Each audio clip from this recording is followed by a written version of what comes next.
बच्चों, कैसे हैं आप लोग? आई थिंक आप सभी लोग ठीक होंगे और आप लोगों ने इलेक्ट्रोकेमिस्ट्री का पहला पार्ट देख लिया होगा। और अगर आपने अभी तक इलेक्ट्रोकेमिस्ट्री का पहला पार्ट नहीं देखा है तो आप लोग प्लीज डिस्क्रिप्शन में बॉक्स में जाकर के आप लोग इलेक्ट्रोकेमिस्ट्री का पहला पार्ट देख लें, लिंक मिल जाएगी आपको डिस्क्रिप्शन में।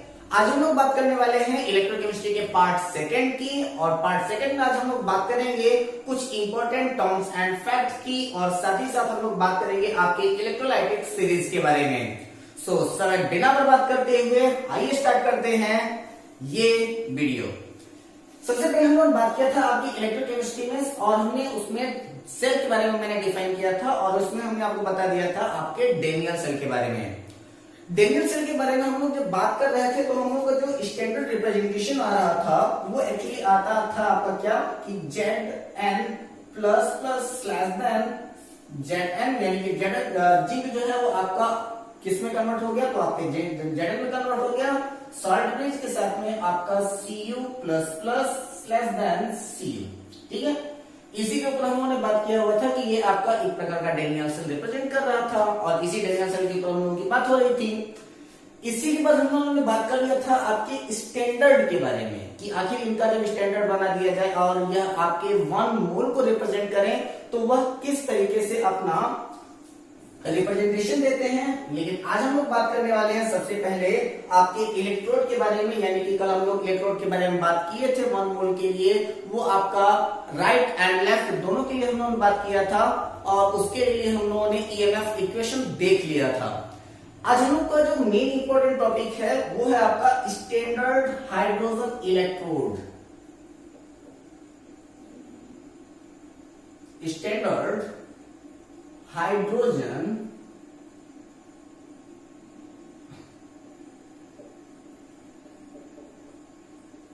इलेक्ट्रोड किसके बारे में बात करनी है?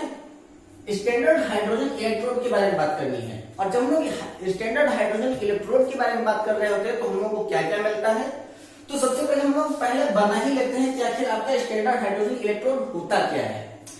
वो मैंने आपको इसलिए बता दिया क्योंकि आपको पता है कि जब हम लोग आपका हाफ सेल रिप्रेजेंटेशन कर रहे होते हैं तो हाफ सेल रिप्रेजेंटेशन के लिए हम लोग के कुछ इंपॉर्टेंट फैक्ट्स होना जरूरी होता है।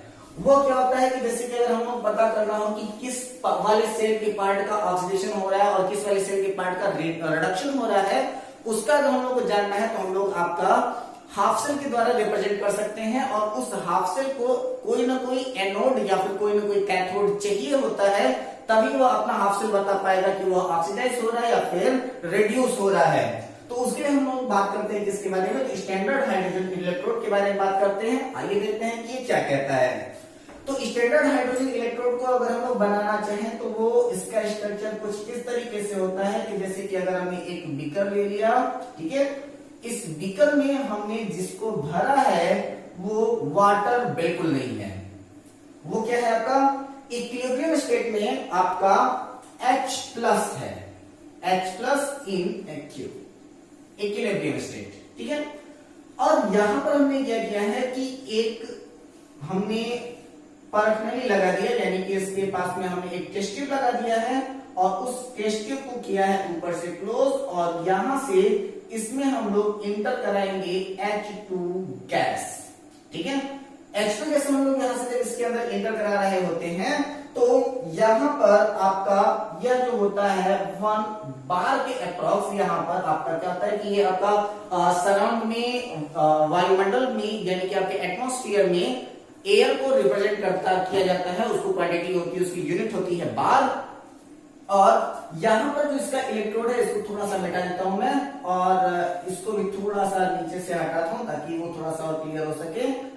और यहां पर हम लोगों ने एक सीरीज लगाई है जिसको हम लोग कहते हैं कि उसको हम लोग मान लेते हैं कि हमने किसको लगा दिया, प्लेटिनम को लगा दिया है, जो कि आपके इलेक्ट्रोड की तरह रिप्रेजेंटेशन करेगा। तो यहां पर हमने क्या लगा दिया, आपका प्लेटिनम, और यहां पर ये जो आपका जो निकल के जा रहा है वो आपका क्या है, प्लेटिनम वायर है। क्या ये प्लेटिनम है, ठीक। अब यहां पर जब हमने प्लेटिनम के साथ में अगर इसका पूरा पूरा रिप्रेजेंटेशन कर लिया होता है तो यहां पर जो आपका H प्लस है, क्या है ये आपका H प्लस, ये हमने लिया है आपका इक्विलिब्रियम स्टेट में 1 मोल। क्योंकि हमको बात करनी है स्टैंडर्ड की, तो स्टैंडर्ड का मतलब ही हो जाता है आपका कांस्टेंट। तो हमने क्या ले लिया कि इक्विलिब्रियम में 1 मोल को जब हम यहाँ पे इसको ले लिया है, तो अब यहाँ पर ये क्या करेगा कि ये एक तरीके से आपका इलेक्ट्रोड की तरह बिहेव करने लगेगा। अगर हमको इसी का हम लोगों को हाफ सेल फार्मूला लिखना हो, तो यहाँ पर एक्चुअली हो क्या रहा है, आप ध्यान से देखना कि यहाँ पर हमारा क्या है कि आपका H+ है, ठीक है, और इस H+ को जैसे ही कोई एक इलेक्ट्रॉन मिलता है तो ये कन्वर्ट हो जाता है हाफ H2 में, ठीक है, इन गैसेस स्टेट।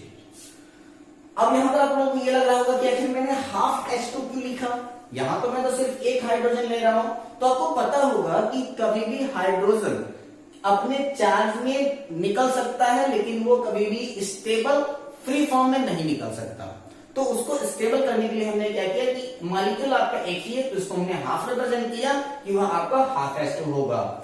अगर आपको दिख रहा होगा कि ये आपका 1 इलेक्ट्रॉन इसने गेन किया, दैट इज मींस कि ये कर क्या रहा होगा कि ये पक्का है कि रिडक्शन दिखा रहा है, क्योंकि यहाँ पर इसका प्लस चार्ज है, यहाँ पर इसका 0 हो जाएगा, तो इसका ऑक्सीडेशन नंबर यहाँ पर +1 है और यहाँ पर इसका ऑक्सीडेशन नंबर 0 हो गया, तो क्या हो गया, रिडक्शन हो गया। तो ये क्या दिखा रहा है, आपका रिडक्शन आपका इलेक्ट्रोड दिखा रहा है। इसका मतलब है कि इसके साथ में अगर इसका कोई अदर हाफ सेल होगा, तो इस हाफ सेल के साथ में अगर हम किसी को भी अगर ऐड करेंगे, तो उसके ऐड करने का मतलब ये होगा कि ये हमेशा रिडक्शन इलेक्ट्रोड की तरह बिहेव करेगा, और दूसरा वाला जो होगा वो आपको ऑक्सीडेशन इलेक्ट्रोड की तरह बिहेव करना स्टार्ट कर देगा। तो जरा सा इसका हम लोग हाफ सेल इक्वेशन लिख लेते हैं कि ये आपका हाफ सेल रिप्रेजेंटेशन इसका कैसे हो सकता है। तो पेन में बदलता हूं और यहां पे लिख देता हूं हाफ सेल रिप्रेजेंटेशन।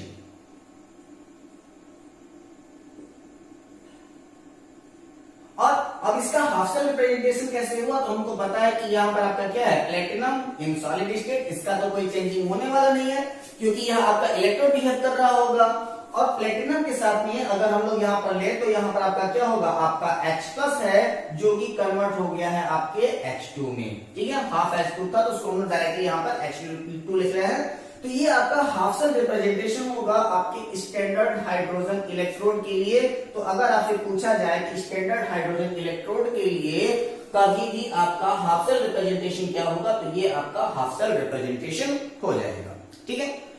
अब यहां पर हम लोग को दिख गया कि आपका हाफ सेल रिप्रेजेंटेशन आपके स्टैंडर्ड हाइड्रोजन इलेक्ट्रोड के लिए मिला। इसी चीज को अगर हम लोग थोड़ा सा कैलकुलेटरी अगर हम लोग बनाएं कि आखिर इसका कैलकुलेशन क्या आ सकता है, तो इसके लिए जो आपका ई सेल होता है, यानी कि आपका इलेक्ट्रोड जो होता है, यानी कि ई नॉट सेल जो होगा वह आपका आ जाएगा कितना, 0। किस टेम्परेचर पर, तो इसके लिए जो टेम्परेचर मेजर किया गया है वह आपका टेम्परेचर है आपका लगभग आपका रूम का टेम्परेचर, यानी कि 25 डिग्री सेंटीग्रेड एंड भी बल्कि आता है उसको 25 डिग्री सेंटीग्रेड और 298 केल्विन, ठीक है। तो इसका टेम्परेचर क्या है, कि किस टेम्परेचर पर यह आपका हाफ सेल रिडक्शन जो है वो अपने आप को रिप्रेजेंटेशन 0 कर देता है, यानी कि ई सेल की वैल्यू कब 0 हो जाती है, तो वह आपके टेम्परेचर का एग्जिस्टेंस दिया गया है, आपका टेम्परेचर 25 डिग्री सेंटीग्रेड या फिर 298 केल्विन पर वह अपने आप को क्या करेगा, 0 रिप्रेजेंट करेगा, ठीक है। तो अब यहां पर हमने क्या मान लिया कि ये जो आपका इलेक्ट्रोड था, इस इलेक्ट्रोड के लिए हम अगर आप मान ले कि अगर हम लोगों को हाफ सेल को पूरा बनाना हो कि आखिर जो आपका मैंने 2 सेल बनाए थे ना, एक साइड में आपका जिंक के साथ में था जो आपका एनोड की तरह बिहेव कर रहा था, दूसरा वाला कॉपर के साथ में था जो कि किसकी तरह बिहेव कर रहा था, कैथोड की तरह बिहेव कर रहा था। तो अब यहां पर हम लोग देख लेते हैं कि आखिर ये किसकी तरह बिहेव कर रहा होगा। तो चलो इसको मान लेते हैं कि ये बिहेव कर रहा होगा जस्ट लाइक एनोड की तरह बिहेव इसको करा देते हैं। तो अगर सपोज करो कि थोड़ा सा जगह कहीं दिख नहीं रही है, तो इसको थोड़ा सा इरेज कर देते हैं ताकि हम लोगों के लिए जगह बन जाए। तो जरा सा देखना कि क्या क्या हो सकता है। ये स्ट्रक्चर बना लिया होगा तो मैं इसको मिटा दे रहा हूं, उसको बना लेना, और अगर नहीं बनाया होगा तो वीडियो को थोड़ा सा रिवाइंड करके इसको बना लेना, ठीक है। चलो, तो अब हम लोग बात क्या कर रहे थे कि जैसे कि अगर सपोज करो कि हमने क्या ले लिया था, पी की in solid state slash then आपका H+ था जो कि कन्वर्ट हो रहा था आपके H2 में। साल्टेज लगाइए और साल्टेज लगाने के बाद इसको बिहेव करा दीजिए किसकी तरह, कि ये आपका बिहेव कर रहा है एनोड की तरह, और दूसरा आपका क्या था कि आपका कॉपर डबल प्लस चार्ज था स्लैश देन ये कन्वर्ट हो रहा था किसमें, कॉपर में। बात किसकी हो रही है, आपके स्टैंडर्ड की हो रही है, यानी कि दोनों को हमने ले लिया 1 मोल। ठीक, अब देखो यहां पर इसका रिप्रेजेंटेशन क्या आता है। बात हम लोग क्या कर रहे थे कि आपका E naught cell is equal to E naught R minus E naught L, यही बात हो रही थी ना अभी तक। तो हमने आपको पहले से भी बता दिया था कि इसके लिए वैल्यू कितनी आ रही थी, आपकी 0 आ रही थी, यानी कि जो आपका लेफ्ट साइड है इस लेफ्ट साइड के लिए वैल्यू कितने आ रही थी, E naught cell is equal to E naught R minus 0, क्योंकि स्टैंडर्ड हाइड्रोजन इलेक्ट्रोड के लिए 25 डिग्री सेंटीग्रेड पर क्या आ जाता है, आपका 0 आ जाता है। तो अब वहां पर जैसे ही वो 0 हुआ तो इसके 0 होने का मतलब ये है कि ये जो आपका ई नॉट सेल है वह किसके इक्वल हो जाएगा, वह आपके ई नॉट आर साइड के बराबर हो जाएगा। और इस की वैल्यू क्या आती है, इसकी वैल्यू आ जाती है आपकी 0.34 volt is equal to E naught R. और ये क्या है आपका, ये है आपका स्टैंडर्ड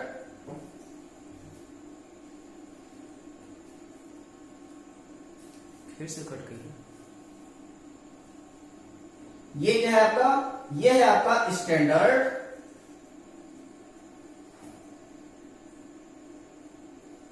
रिडक्शन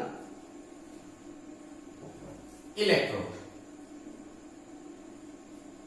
ठीक है, और पिछले बार हम लोगों ने आपको बता दिया था कि जब कभी भी हम लोग इलेक्ट्रोड लेते हैं तो वह आपका हमेशा रिडक्शन इलेक्ट्रोड के ही थ्रू लेकर के हम लोग काम करते हैं। तो हम लोग क्या कर दिए कि ये आपका क्या आ जाता है कि आपका ई आर आ जाता है क्या, आपका स्टैंडर्ड रिडक्शन इलेक्ट्रोड। जैसे हमने यहाँ पर अभी आपका क्या किया है कि आपके कॉपर वाले के साथ में मैंने जो काम किया है सेम वही काम आपको अभी जिंक वाले के साथ कर देना है। ठीक है, तो सब कुछ ऐसे ही रहने दो, यहां पर से इसको थोड़ा सा मिटा दो सॉल्ट ब्रिज तक, और इसके बाद फिर थोड़ी सी चेंजिंग करनी है, बाकी सब कुछ वैसे ही रहना है। तो देखो क्या बन जाता है आपका, एक ब्रिज तो आपका वैसे ही है। तो अब यहां पर आपका क्या आ जाएगा कि जैसे कि आपका स्टैंडर्ड हाइड्रोजन इलेक्ट्रोड को वैसे रहेगा, तो दूसरा वाला आपका क्या आ जाएगा, आपका Zn प्लस प्लस ये कन्वर्ट हो जाएगा किसमें, आपका Zn में। ठीक, अब अगर यहां पर हमने फिर से ले लिया कि इनकी वैल्यू इन दोनों की 1 मोल है, क्योंकि आपका जो इक्विलिब्रियम स्टेट होगा उसी की को ही हम लोग मेजर करेंगे, और वो आपका कितना आ रहा है, 1 मोल आ रहा है। तो इसके 1 मोल आने का मतलब है कि जो आपका ई नॉट सेल होता है इसकी वैल्यू हो जाएगी क्या, आपका ई नॉट आर कितना, ई नॉट आर माइनस 0, क्योंकि इसकी वैल्यू कितनी हो जा रही है आपकी, ऑलरेडी 0 हो जा रही है। तो वो आपका क्या आ रहा है, फिर से वही आपकी सारी की सारी कहानी, और इसका जो स्टैंडर्ड वैल्यू आया है वो नथिंग बट वो आया है माइनस 0.76 वोल्ट। ठीक है, अब ये इतनी इसकी वैल्यू आ जाएगी। तो किसी भी सेल के लिए जो उसका वोल्ट रिप्रेजेंटेशन होता है वो हमेशा कितना होता है, 1 होता है। सबसे पहले ये जान लो कि आखिर ये आया क्या है। तो ये है आपका जिंक के लिए स्टैंडर्ड रिडक्शन पोटेंशियल। ठीक है, ये क्या होगा आपका स्टैंडर्ड रिडक्शन पोटेंशियल होगा जिंक के लिए। और इसके पहले वैल्यू कॉपर के लिए कितनी आई थी बेटा, इसके पहले आपके कॉपर की वैल्यू आई थी आपका स्टैंडर्ड रिडक्शन पोटेंशियल, वो कितनी थी 0.34। अंतर क्या है, यहां पर जो आपका कॉपर के लिए आया था वो पॉजिटिव था, तो पॉजिटिव होने का मतलब है कि वो हमेशा कैथोड को रिप्रेजेंट करेगा, किसको, कैथोड को रिप्रेजेंट करेगा। और यहां पर जो आपकी Zn की वैल्यू आई है वो माइनस 0.76 आई है, ये इसका मतलब है कि ये रिप्रेजेंट करेगा किसको, एनोड को। ठीक, चलो दो चीजें तो हमको मिल गई। आपका ये क्या मिल गया कि आपका एक कॉपर मिल गया और दूसरा वाला आपका जिंक मिल गया। तो आपका स्टैंडर्ड हाइड्रोजन इलेक्ट्रोड का काम खत्म। अब बात आ जाती है फिर से अपने वही डेरिया सेल के बारे में। तो दोनों के हाफ हाफ सेल का रिप्रेजेंटेशन करके जरा सा हम लोग इसको निकाल देते हैं कि आखिर इसकी वैल्यू आ कितनी रही है। तो जरा सा देखो क्या आ जा रही है आपकी वैल्यू। तो हमने क्या बनाया था आपका Zn plus plus slash then Z, salt bridge लगाओ, और इसके बाद फिर आपका क्या था Cu plus plus slash then Cu। Zn convert हो रहा है जिंक में और कॉपर कन्वर्ट हो जाए, कॉपर आयन कन्वर्ट हो रहा है कॉपर में। बात वही, सब कुछ सेम, आपका 1 मोल यहां पर भी, आपका 1 मोल यहां पर भी, और इनकी वैल्यू क्या आ जानी थी, तो आपका E naught cell is equal to E naught R minus E naught L, ठीक है, यानी कि E naught R minus E naught L. अब वहां पर हमने हाइड्रोजन इलेक्ट्रोड के लिए इन दोनों की वैल्यू मैंने ई आर के लिए निकाली थी, लेकिन जो हमने सेल बनाई थी उस सेल के लिए क्या था कि ये रिप्रेजेंट कर रहा था आपके ई एल को, ठीक है, यानी कि ये लेफ्ट में था वो राइट में था। तो अब आपकी वैल्यू क्या आ जाएगी कि सबसे ज्यादा आसान हो जाएगा, E naught cell is equal to E R की वैल्यू कितनी है 0.34 माइनस ई एल की वैल्यू कितनी है माइनस 0.76, ठीक, दोनों का आपस में ऐड कर दो तो क्या आ जाएगा आपका 0.34 प्लस, क्योंकि माइनस माइनस आपका क्या हो जाएगा प्लस हो जाएगा, और 0.76 वैल्यू कितनी आ जाएगी आपकी, तो इसकी वैल्यू आ जाएगी E naught cell is equal to 1 volt. बस इतनी ही बात थी कि जब कभी भी कोई भी बैटरी होती है तो उन बैटरीज के लिए हम लोगों का वोल्ट रिप्रेजेंटेशन कितना आता है, जो आपके जो भी आप लोगों ने एमीटर वगैरह लगा के रखा है, जो वोल्ट को रिप्रेजेंट करने के लिए लगा के रखा है, उस पे आपका ई नॉट सेल की वैल्यू कितनी आ जाएगी आपकी 1 वोल्ट आ जाएगी, दैट इज इट। इसके अलावा इसमें कुछ और था नहीं, तो इसको एक बार फिर से आप लोग ट्राई कर लेंगे, एक बार फिर से वीडियो को देख लेंगे, बिल्कुल क्लियर हो जाएगा। और जरा सा आगे चलते हैं और देखते हैं कि आखिर और इसमें क्या क्या सीखने लायक है। तो ये सारा का सारा आखिर आप लोगों को पता होगा कि आखिर मैंने ये वैल्यूज लिख कैसे दी, मेरा जो मन करेगा वही मैं लिख दूंगा, ऐसा बिल्कुल नहीं है। उसके लिए हम लोगों को सबसे ज्यादा जरूरी होता है कि जो मैंने अभी आपका ईएमएफ निकाला, ठीक है, यानी कि इलेक्ट्रोमोटिव फोर्स जो हमने आपका निकाला, उस इलेक्ट्रोमोटिव फोर्स को निकालने के पीछे सबसे बड़ा पर्पस क्या था, तो उसको हम लोग कहते हैं इलेक्ट्रोकेमिकल सीरीज, इलेक्ट्रोकेमिकल